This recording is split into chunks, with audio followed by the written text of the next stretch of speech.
Makanya kami akan hadapi apa nanti yang akan ditunjukkan oleh JPU, apa nanti yang akan didalilkan oleh JPU.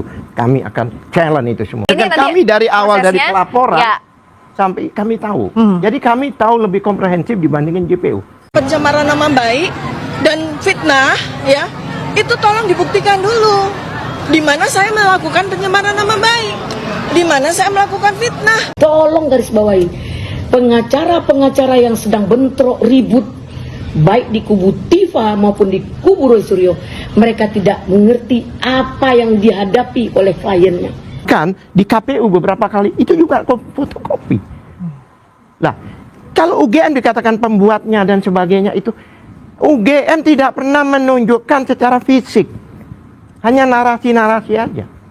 Ini kan pembuktian mata, bukan pembuktian telinga. Yang diharapkan tuh apa sih sebenarnya kalau misalnya pembuktian versinya Dr. Tifa yang real itu yang bisa dipercaya? Yang real itu ya tunjukkan pada masyarakat seperti Obama ya. Pada waktu itu dikatakan bahwa certificate of birth-nya dia, akte kelahiran dia dikatakan dia bukan orang Amerika. Ya tunjukkan selesai, ditunjukkan ke wartawan. Salah satu bukti apa? Pada waktu gelar perkara di mana Mabes Polri itu ijazahnya udah diambil. Kita hanya ditunjukkan foto aja. Dan foto itu berlipat. Fotokopi ditunjukkan di kamera. Padahal yang lebih berat dari ijazah, narkoba tuh. Ini narkobanya. Nah, ini senjatanya. Ini cuma hanya foto. Nah, soal ini kan Pak Jokowi akan tunjukkan langsung di pengadilan. Ya, bukan. Sebelumnya.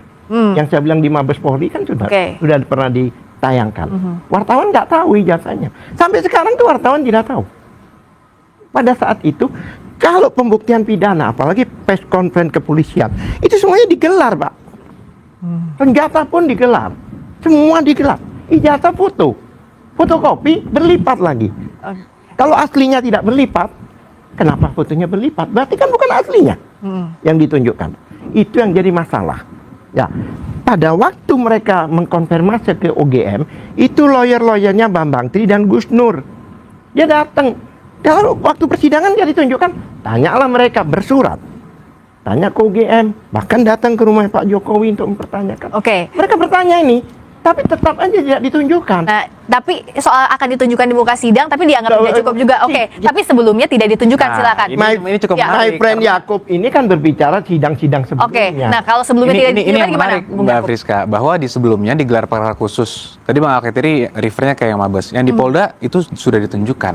Dan ternyata apakah selesai? Ternyata tidak. Padahal Mbak, semua dalil mereka kan tidak ada watermark, tidak ada emboss dan sebagainya. Semua terpatahkan di situ. Semua bisa melihat kok. Bang Refli Harun pun di satu forum waktu itu mengatakan, saya memang lihat ada itu, cuman ya perlu verifikasi. Ya kemudian pastilah ada dalil-dalil pembelaan, itu kami hormati, silahkan saja kalau mau ada pembelaan. Tapi kita harus komit bahwa kalau memang ditunjukkan selesai, ternyata kan tidak juga. Gelar perkara di Polda itu ada 2 sesi, sesi pagi, memang 2 klaster kan polisi buat, pagi dan sesi sore, ya kan? Salah satu orang yang mengikuti dua-duanya itu saya. Ijazah itu ditaruh di meja, nggak boleh diraba, ya kan?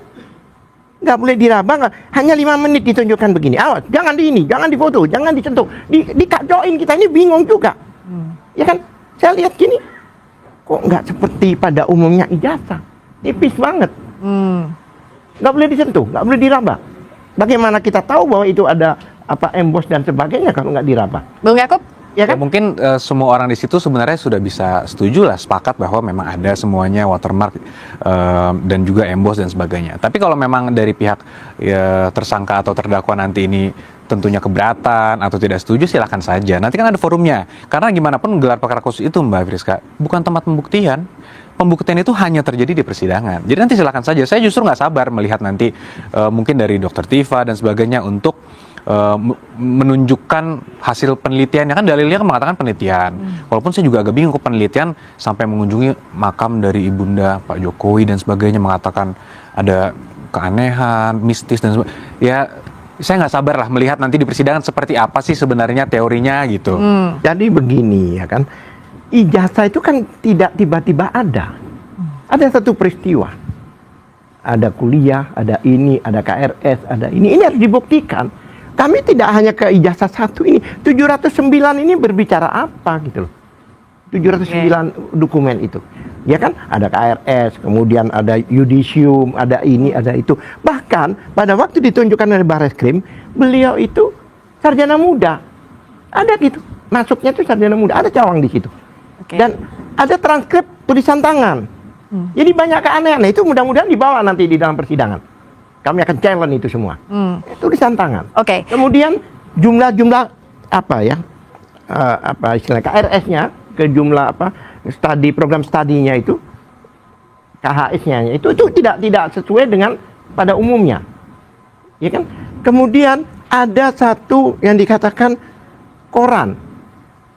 Tahun 88 sepemahaman saya, sarjana muda itu tidak ada diumumkan di dalam koran. Itu ada korannya. Oke, Bahkan baik. korannya ada yang bahasa Jawa, yang mana pada saat itu baik tulisannya maupun apa Oke, salah. baik, dan detail ini tentu akan Ya, di-challenge di persidangan. Oke. mudah-mudahan itu termasuk di 709 itu. Nah, oke, sekarang Buat saya kami, ya, ini singkat bukan saja. adalah akhir, Tapi- bahkan ini adalah awal dari perjuangan kami, adalah awal kesempatan kami untuk meng-challenge semuanya itu, baik ratusan saksi dan bisa juga sampai 3 tahun ini sidang. Karena apa? Karena banyak. Saksinya 130. Oke. Itu dari pihak sononya. Dari kami anggap aja 150.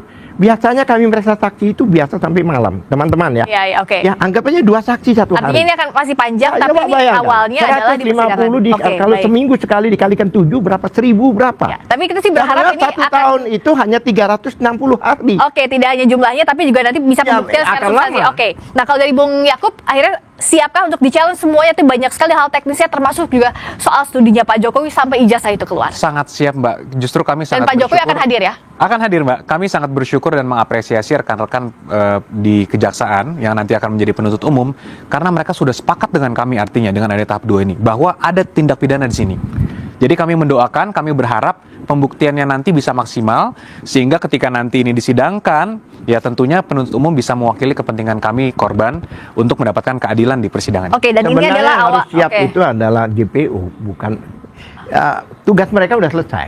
Ya, oke. Ini adalah JPU, dan JPU kan baru menengok beberapa saat saja. Ya, oke. Dan ini Sedangkan nanti kami dari awal dari prosesnya, pelaporan ya. sampai kami tahu. Jadi kami tahu lebih komprehensif dibandingin JPU. Makanya kami akan hadapi apa nanti yang akan ditunjukkan oleh JPU, apa nanti yang akan didalilkan oleh JPU.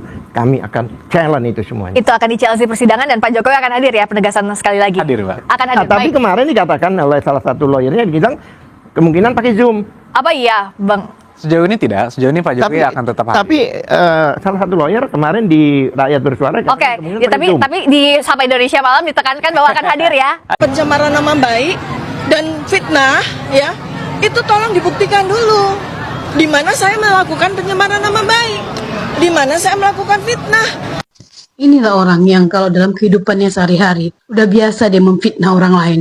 Sudah biasa bagi dia menghina orang lain, merendahkan orang lain, sehingga nama orang lain itu tercemar akibat kata-katanya, akibat tulisannya, sampai dia sendiri nggak bisa menyadari kalau apa yang dilakukan selama ini adalah telah memfitnah orang dan mencemarkan nama baik orang. Jangankan perbuatannya, dakwaan yang dibacakan jaksa dengan terang benderang, dengan jelas, yang orang tidak harus berpendidikan dokter seperti dia yang katanya sedang mengikuti ujian kedoktoral, itu bisa memahami apa yang disampaikan jaksa. Tapi orang yang katanya mengaku intelektual publik ini, dia sendiri nggak mengerti apa substansi dari yang disampaikan oleh jaksa itu. Karena apa? Karena isi hidupnya itu hanya untuk memfitnah orang. Kehadirannya di dunia ini hanya untuk mencemarkan nama baik, menghina orang, menjelekkan orang lain hanya karena dasar kebencian. Kau nggak sadar, Latifa, ya?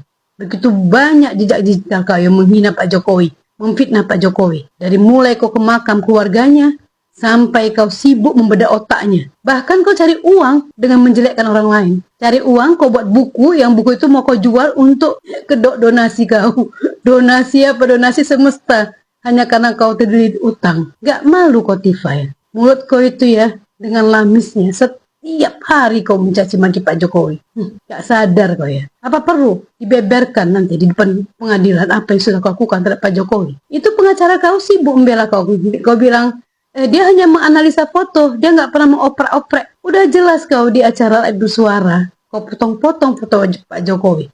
Dan kau ya, Tifa, ya, ketika si Sugi Nur tuh sama Bambang Tri menghadapi persidangan, ditangkap karena telah menuduh ijazah Pak Jokowi palsu itu. Kau itu ya udah memposting tuh di Twitter, waktu itu namanya Twitter, dengan foto-foto Pak Jokowi. Kau orang pertama yang membedah-bedah foto Pak Jokowi. Yang bibirnya kau samakan dengan Dumatno itu udah kau lakukan sejak tahun 2022, Tifa. Itu nggak bisa dipungkiri. Tapi ketika Sugi Nur sama Bambang Tri ditangkap, kau cepat-cepat hapus postingan kau itu. Aku aja tahu soal Dumatno itu dari kau, dari postingan kau di Twitter. Kau tuh udah lama kau mengikuti ijazah ini. Bukan pemain baru kau. Ini nih, kelompok mereka ini semua pembohong ini. Udah dibongkar sama si Risma. Jadi ya, kita tuh nggak usah berpikir ini emak-emak sama bapak-bapak tua itu yang sibuk membersamai mereka itu murni mendukung mereka. Ternyata di antara emak-emak sama bapak-bapak tua ini, emak-emak tua sama bapak-bapak tua ini, para lansia ini, ada skandal asmara. Pantesan lah betah kali di jalanan. Pantesan lah bisa meninggalkan keluarganya. Ternyata ya, itu udah dibongkar semua sama si Risma. Mau kan bilang, oh itu kan cuma omon-omon. Kan si Risma bergaul sama setahun ini. Ya bisa aja dia lebih mengenal kalian daripada kami-kami ini. Dia sendiri membongkar siapa orang-orang yang selama ini bertindak takbir kemana-mana.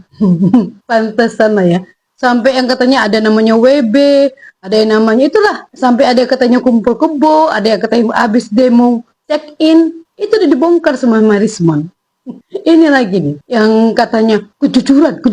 Di acara yang lain, di acara ILC, ini lihat dia, apa yang dia bilang. Percaya Bang Kani, kalau itu polisi. Karena apa? Mereka semuanya menggunakan masker hitam, nggak tampak wajahnya. Semua pakai masker, sampai nggak kelihatan, nggak dikenali siapa yang datang tuh kalau nggak pakai jaket yang bertuliskan reserse. Dia bilang di acaranya di ILC itu dia bilang, saya tuh langsung lihat CCTV. Sementara pengakuan supirnya aja dia lagi tidur dia. Terus pengakuan yang lain ketika yang pengakuan yang lain dia juga katanya lagi di kamar mandi. Nggak tahu yang mana yang benar. Dia dibangunkan. Saya membangunkan Pak Roy, ternyata Pak Roy ada di kamar mandi. Di kamar mandi mana? Di kamar mandi istrinya. Kamar istrinya. Ada istilahnya kamar istrinya. Terus kau bilang, saya malah nggak sempat cuci muka. Ngapain kau di kamar mandi lama-lama? Ngapain? Bokar doang, nggak pakai cuci muka. Kau udah tahu ada tamu datang ke rumah kau. Seandainya nggak jumpai kau, kan minimal kau cuci muka kalau ada tamu datang ke rumahmu. Jadi mereka tuh nggak usah lah banyak-banyak bacot. Penipu nih semuanya mereka ini. Penipu, gerombolan penipu. Mau mencoba membela diri apa nih sekarang Hozinuddin marah-marah. Kenapa? Dia bukan semata-mata membela Roy Suryo, membela Tifa, bukan. Dia semata-mata hanya ingin menyalurkan nafsu kebenciannya karena ingin sekali membelejeti katanya Pak Jokowi di persidangan. Yang dia bilang nanti Jokowi diadili. Dari mana istilah Jokowi diadili? Sejak kapan saksi dianggap sebagai diadili? Yang diadili itu terdakwa. Tapi kasihannya kayaknya kau bakal gak bisa kau menyebutkan saudara Jokowi. Kalian aja ya, di kalangan kalian ini terpecah belah. Allah tuh sangat menyayangi Pak Jokowi. Tanpa dia perlu banyak berbuat, kalian sendiri udah umbara hamburadul kan. Kelompok kan sendiri udah nggak ada soliditas kelompok kalian. Itu kan mau menyatakan kami berjuang untuk kebenaran. Tai kucing tau, tai kucing sama kalian.